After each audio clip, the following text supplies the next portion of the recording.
Here's a quick video tour of a Froling PE1 35 installation.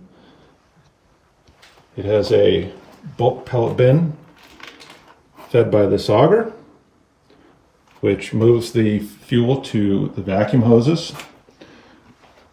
up through this vacuum and into the back of the boiler.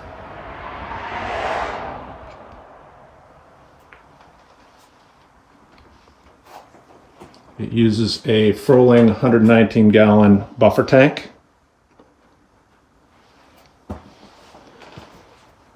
And the boiler and buffer tank supply the house through underground piping, 1.25-inch piping, with a Delta T circulator into the house. Chimney vents out through the wall. That is makeup air.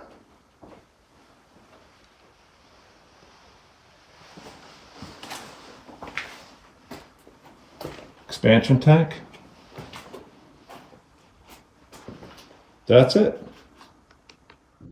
Here's a little tour of the outside.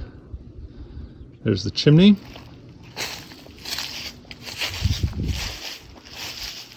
That is the hood for the combustion air for the boiler. And over here you have the filler and vent for the fuel.